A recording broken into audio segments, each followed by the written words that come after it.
A great way to level up our music writing can be to add things like modes to our writing and to add things like borrowed chords. Now, it's somewhat going to depend. I'm a big proponent of what I often call crawl, walk, run. Crawl, walk, run really is just about how we all learn to crawl before we learn to walk, and we all learn to walk before we learn to run, right? We learn to ride a bike with training wheels before we ride a bike that's on two wheels. We learn to swim with floaties on before we learn to swim without floaties on. In everything we do, basically, there's sort of this leveling up, right? There's a reason that we don't just skip to calculus. There are certain things that are foundational that we need to learn before we could possibly understand calculus. You can't just skip algebra and go straight to calculus because calculus is built on top of algebra. You have to understand algebra in order to understand calculus. And music is something that is very similar, right? If you don't understand the basics of keys and how keys work, or basic chord progressions and chord progressions in the context of keys, which is what's really important, right? If you're someone that just thinks, oh, C major, G major, A minor, F major is a common chord progression, like that's true, but really that chord progression is a 1, 5, 6, 4. What key it's in is kind of irrelevant because that chord progression is the same as G major, D major, E minor, C major in the context of G major, right? So what I would say is, depending on where you are in your understanding of theory right now, borrowed chords might not be the next step, right? If you're somebody that doesn't even write your own chord progressions yet, you're using stock chord progressions, which is fine. That's a great place to start. Then the next step for you, and we had a whole episode about this, so if you want to know my version of how I would sort of learn music theory over time, right? What you start with these chords first, and then learn this next. But at a high level, it basically is, okay, fine, use stock chord progressions first, which means you're not really even writing your own chord progression. The next stage is then to understand chords in context of keys, but you're still sticking with just basic major and minor chords. So you get 6 chords that you're working with in every key. Let's take C major. You have 3 major chords, C major, F major, and G major. And then you have 3 minor chords in D minor, E minor, and A minor. You also have B diminished, but very often in major key songs, B diminished. Diminished chords aren't used as much. So you have 6, 7 chords that you're working with, right? Then the next step is, okay, maybe now we use inversions because C in root position doesn't sound the same as C major in first inversion or C major in second inversion. This is going to be true for all chords. Inversion's super powerful way to level up your chord progressions without technically changing the chord. And then the next step after that, or a good next step after that, would be adding things like sus chords and add chords and seventh chords, things like that. And then at some point, you've kind of run out of diatonic things to do with your song. What's diatonic? Diatonic is when you are only using notes that are native to the key that you're in. So if you're in the key of G major, the notes of G major are G, A, B, C, D, E, F sharp.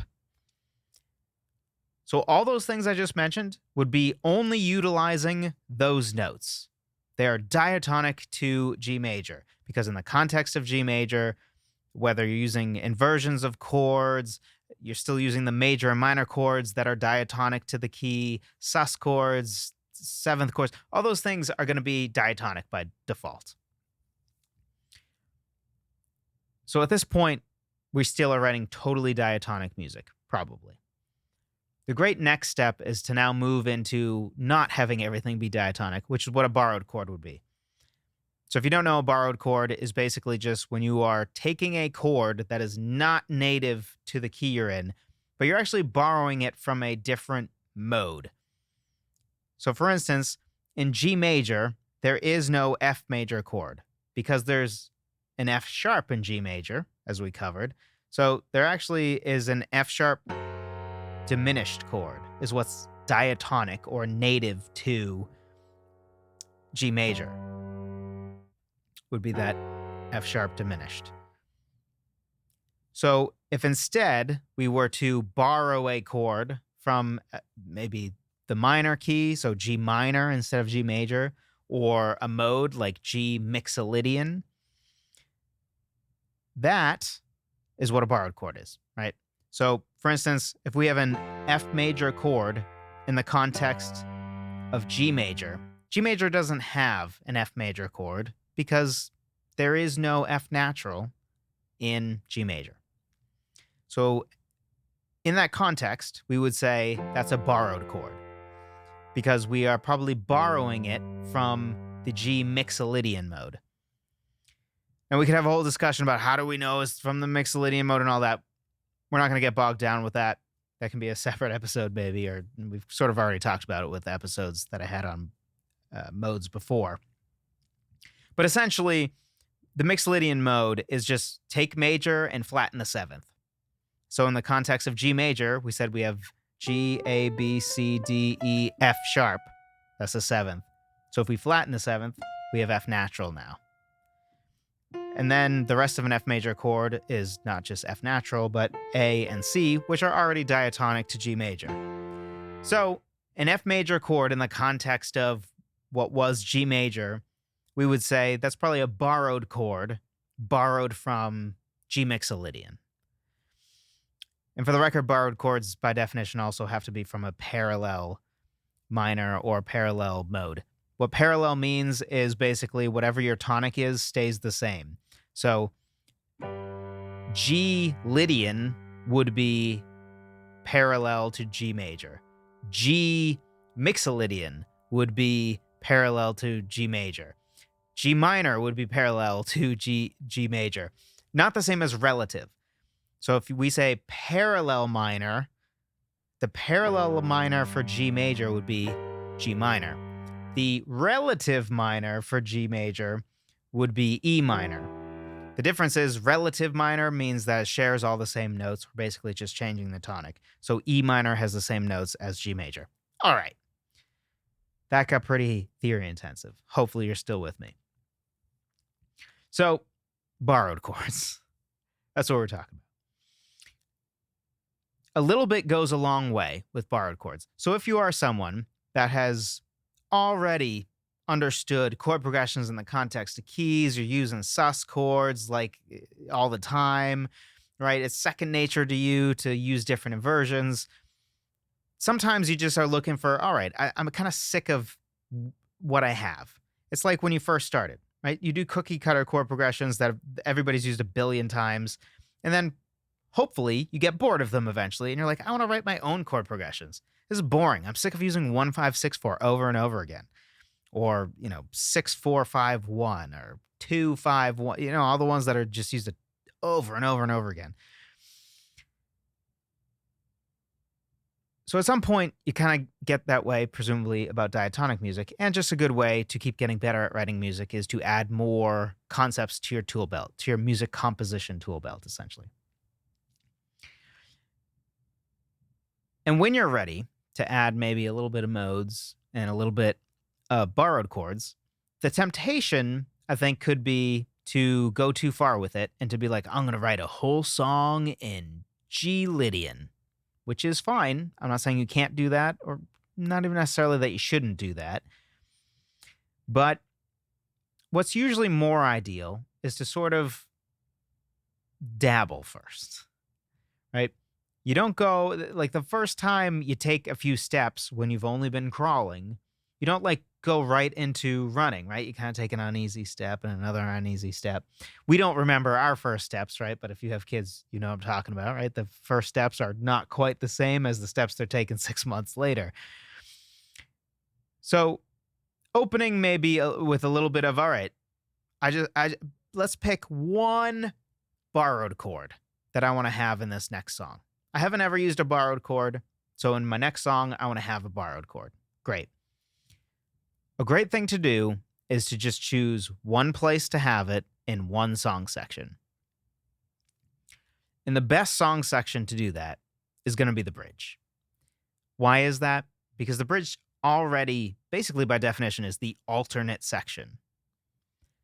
When you think about the rest of your song, no matter what the song structure, let's say there's no choruses at all, it's just verses. and maybe has a refrain as the last line of the verse, say like The Times They Are A-Changin' by Bob Dylan. In that case, the whole song is verse, verse, verse, verse, verse. I think it's 5 verses. That's it, right? So what is the sort of iteration of the song? What? It's verses, right? Verse, verse, verse. That's the pattern. And then a lot of other songs would be something like verse, chorus, verse, chorus, verse, chorus. Right? There's a pattern set. The standard is this alteration between verse and chorus. Then let's throw a bridge in there. Verse, chorus, bridge, chorus. Right? So we essentially have that same verse, chorus, and then the bridge is the alternate. That's different. And even when we have pre-choruses and post-choruses, it's kind of the same thing, right? Because pre-chorus is basically a prequel to the chorus in a way. It's setting up the chorus. And a post-chorus is essentially a chorus after party, or continuing the chorus, extending the chorus, if you will. So even in that case, let's say we have all the different main song sections, and let's say we have a post-chorus at the end of every chorus. It's pretty common to not have a post-chorus until after the second chorus, but we'll ignore that for now because it's not really that important. Verse, pre-chorus, chorus, post-chorus. Verse, pre-chorus, chorus, post-chorus. Bridge! And then maybe pre-chorus, chorus, post-chorus, or just chorus, post-chorus. So again, we have sort of the standard that's set that includes verse, pre-chorus, chorus, and post-chorus. And again, the bridge is the only section that's kind of out of left field, just out of nowhere. Which is a part of why very often if you have a switch to the relative minor in a song, it's very often going to be in the bridge. Almost always, right? It's not usually common that, the chorus goes to the relative minor. Do some songs do that? Yeah, sure, of course. Very uncommon, though. Most of the time, you have all your risks and all your significant musical and lyrical change-ups in the bridge. So that's the best place to open with trying something like modes or borrowed chords. And the song 100 Years by Five for Fighting makes use of this. In the bridge, or first bridge, which is something we'll talk about later in the episode, but the first bridge actually utilizes a borrowed chord, and it's the only place in the song that it happens. Now, depending on how we analyze it theory-wise, we could maybe make the argument that the whole bridge actually goes into a parallel mode, or we could say that it just borrows the chord. We will get to that after we listen. Let's listen first. C major, D, E minor, F major, back to C major, and then D.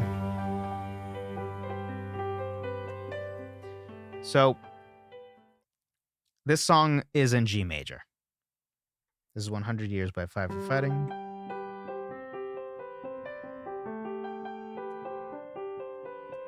Very clearly in G major. The song throughout has F sharps in it. And then the bridge comes. We start with the major 4 chord, which is C major, and then we go to a D chord.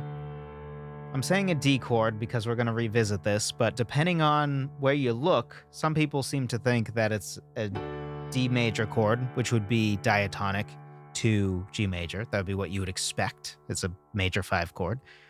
Some say it's a D sus chord, which would make a difference in how we analyze it theory-wise, and we will sort of talk about the repercussions of either and how we can apply it to our songwriting in a little bit. And then we have E minor, which again is just diatonic. That's E minor is the minor 6 chord. And then we have that F major, which is not diatonic. Because as we mentioned before, in the context of G major, we talked about how F major is not what would be expected natively. We would expect F sharp diminished instead because there's an F sharp in G major. So F major would be a borrowed chord, presumably from the Mixolydian mode, because again, Mixolydian mode is major, but with a flat 7, which in this context, flat 7 would be taking F sharp and flattening it to an F natural. And we already have A and C in our G major key. So the whole chorus music, or the whole bridge music, is basically this: C major, which is major 4, and then 5, 6, and then a flat 7 chord that's borrowed, and then it goes back to C major, D major, and then back to the... So let's talk about the repercussions of whether this is D sus or G major.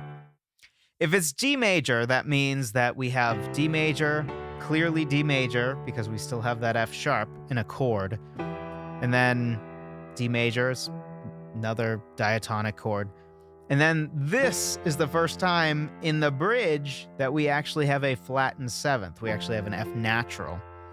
And then back to C major, and then back to D major, so we have an F sharp again before going back into the verse. So if that's what the music actually is, that would be an example of a borrowed chord, because it basically is just for a moment we have F natural instead of F sharp, because even the rest of the bridge has an F sharp in it. If it's a D sus chord, which some versions of the sheet music have it as that would indicate that actually the whole bridge just went into the Mixolydian mode, because we're actually avoiding the F sharp throughout the entire bridge, right?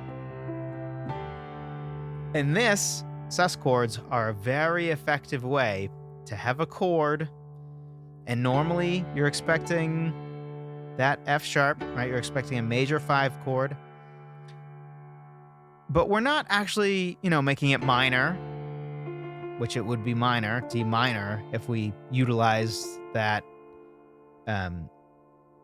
F natural already. But maybe we don't want that. We want to kind of keep it major sounding, G major, right? We can just choose to use a sus chord for our 5 chord, and then we're just avoiding even the conversation of, oh, is it F sharp or F natural? What mode are we in? What key are we in? We're kind of avoiding it. So you can just kind of assume, yeah, G major, G major, G major, why not? But really, we kind of just skirted around it, because we could make clear we're still in G major if we have the F sharp, or clear we are already in Mixolydian if we have the F natural. But we kind of just shirk the question for now to sort of set up the nice transition into that sort of unexpected F major chord. So, in your own songs, what can we take away from this? First of all, you can think about how the setup to utilizing your borrowed chord can kind of imply or decide even whether is it really a borrowed chord, just an isolated chord that's borrowed from a different parallel key or mode, or did you actually go into the parallel key or mode? Because if let's just say that the chord breakdown is with a D major, we're clearly still in G major at this point. No reason to think anything other. Oh, borrowed chord. First time we have an F natural. Back to C major, back to D major, reaffirming, hey, we didn't switch to C major. We don't normally have an F natural. It's still F sharp. We just had that one borrowed chord. And then back to the verse. That is a pretty clear, it's just a borrowed chord. But when you avoid it and you just avoid using the F at all until the first time we use the F in this bridge is actually when it's an F natural, that would imply the whole bridge shifted to Mixolydian. So C major, avoid F or F sharp, so we still haven't played an F or F sharp yet. E minor, there's no F in that. And then first time we have an F and it's a natural. That's unexpected. And then back to C major. And then again, there's the question of, is that D sus or D major? But Probably this one is D major because it would be smart to have that major 5 chord to go back to which is a G major, because 5 to 1, powerful transition. If you want to ever go to a mode or minor key or have some crazy change up and you want to quickly get back to, okay, but this song is in G major, or okay, this song is in this key, really. Best way to do it, or easiest way to do it, go to the 5 chord, make sure it's a major 5 chord, and then go to the 1, right? Great way to be like, but seriously, we're in G major, is to have that 5, 1. So, this song uses a flat 7 chord, borrowed from the Mixolydian mode. Maybe the whole bridge goes into the Mixolydian mode. And your songs, when you are considering borrowed chord or something like that, consider doing it in the bridge. A bridge is a really great place to do it. It makes most sense musically very often in the context of a song. It is a great way to go. It also is a song section that only comes up once. So you can have that, ooh, that's interesting moment of, oh, I didn't expect that there, because I've heard F sharp this whole song and all of a sudden there's an F natural, which even if it's something that in context of the song, even if it's not overtly obvious, it usually is one of those subtle things that you're like, something's different about this section. It doesn't have to be super obvious, right? And with no context, you probably think, oh, it doesn't sound like anything. It just sounds like this whole thing was maybe in C major after all. But in context of the song, where it clearly was G major the entire time, this sounds like a little bit more of a change up because it is. So you're writing a song, consider putting a borrowed chord in the bridge, consider basically just utilizing it once, or, repeat it in the bridge in the same spot if you sort of have one part that repeats over and over again. But consider just using one, right? This just has one borrowed chord in this song, one. And it is the flat 7 in the bridge. There's not like a major 2 somewhere else and a major 3 somewhere else and a flat major 6 somewhere else. No. There's one borrowed chord in the song, and one can go a long way in your song, just as it does in 100 years. Hey friend, if you found this video helpful, something else you'll likely find helpful is my free musical keys cheat sheet. If you want to write music that sounds good and in key right away without having to learn advanced music theory, then this is the guide for you.